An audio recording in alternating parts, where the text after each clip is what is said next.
So here we are, we're at ATA 2015 in the exhibition hall, and I'm talking to Kathy Chorba, who's the Executive Director of the Californian Telehealth Resource Centre.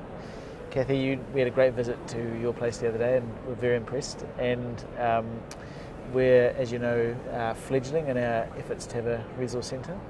And what I'm keen to do is hear from you some of the things that, in your experience so far, are the key factors to help telehealth work well. And I'm kind of thinking of things at maybe the government level, then things at the health service level, and maybe even some stuff at the level of the individuals, the clinicians and the patients. I think the key factors as far as the government is concerned is patient safety, patient security, quality of care, and also the economy of the patient care. That's one thing that government really is apprehensive about is making sure that the care that's provided over the video conferencing or using the store and forward is as good as, if not better, than in-person care. Yep. And in the state of California, the government has decided that it is exactly equal to or better than the standard of care. And they passed a bill, Senate Bill 1665, way back in 1997, mandating that all payers treat telemedicine as the same as in-person care. Oh, great. So that's an important step. In fact, California was the first state in the union to pass a telehealth bill such as that. So that must have given clinicians and people setting up services a lot of confidence that they had backing. It absolutely did. Yeah.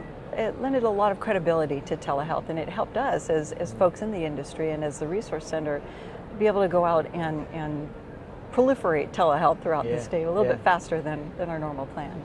So what then gets a hospital, say, into wanting to work on telehealth, and what do they need to make it easy for them to do it?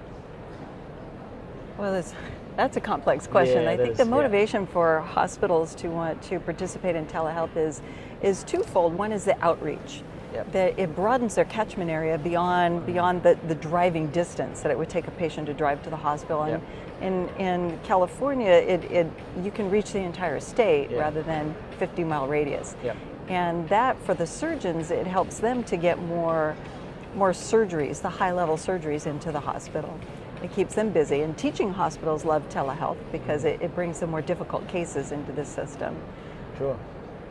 And then if you think of who ends up getting looked after and who looks after them, so it's the patients and the clinicians, and what is it, firstly, that you think motivates patients to want to be seen by telehealth? So, you know, they, I'm sure that when they meet a real person, they appreciate it and they understand that, but I know a lot of them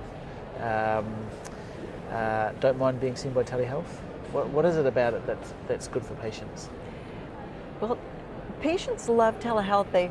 The comments that we get from the patients are, I feel like a rock star. Yeah. Because the patient has the benefit of having their primary care provider in the room with the specialist, and there's a whole team taking care of them rather than the primary just referring the patient to the specialist.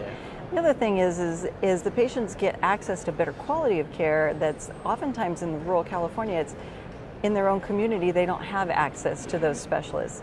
So, and they can't afford, a lot of times they can't afford to drive 6 hours to a specialty care center to get the help that they need. So they're extremely happy about telehealth.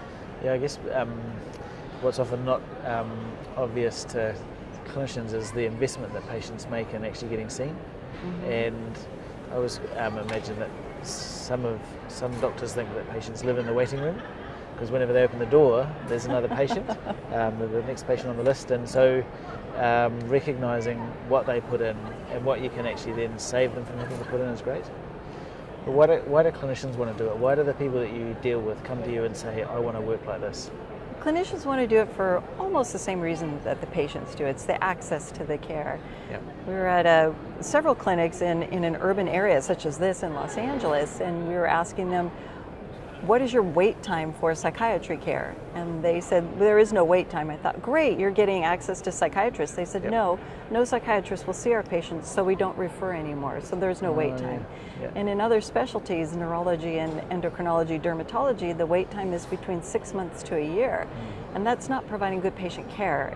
And the primary care providers really want the patients to get better. Another benefit for the primary care providers that they love about telehealth is every time they sit in on a consult with the patient, they learn a little bit more about that specialty, and afterwards they refer less to that specialty because now they can take care of those patients on their own.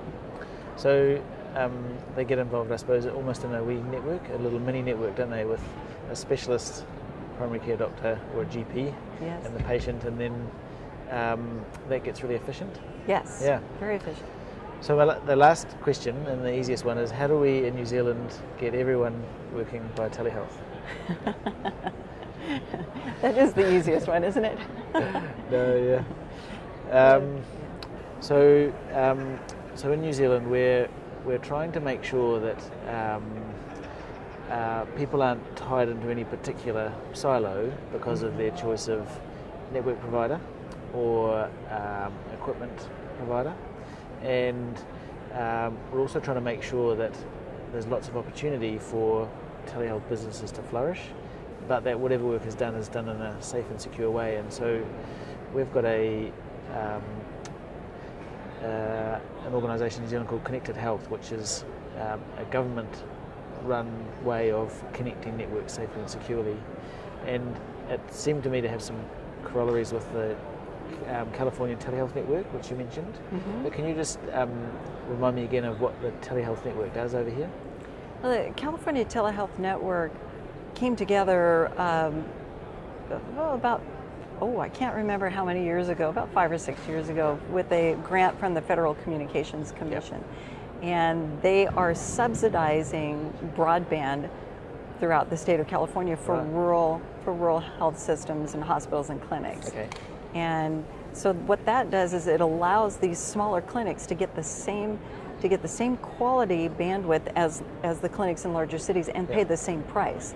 So they're getting the pipes into the clinics. They're getting the pipes into the clinics to try and make it fair. Yeah. Yes, and what these clinics desperately need is the safe, secure, the stable, the quality bandwidth that the CTN provides throughout the state, and it's a backbone that they've developed. And there are about 800 sites on the California Telehealth Network, and like you're saying, all of these sites now can call each other through the network, and they know that it's medical grade broadband and it's quality of service, and I like to call it ludicrously subsidized by the federal government. Yeah, well, that's what we like from governments, don't we? Yes, subsidy. it is. It's brilliant. Yes. And so would they be seen as, if you like, a referee for some of the maybe some of the data companies or the other network providers to make sure that everything happens to a certain standard, and that people get a fair deal? Because it's pretty confusing to go out there into the world and look for someone to provide you with a connection and equipment and that type of thing. A lot of the clinics feel that before the CTN, the clinics thought, gee, I've got a 10 meg pipe to the internet, I've got all that I need. Yeah. But when they get out to the private or the public internet, then the call degrades and it drops. So the CTN has contracted with a large provider. Right now it is AT&T, and they're looking at other contracts to go along with the AT&T contract, and through those contracts they're guaranteed the quality and the safety and the security. Great. Brilliant. Thank you very much. You're very welcome.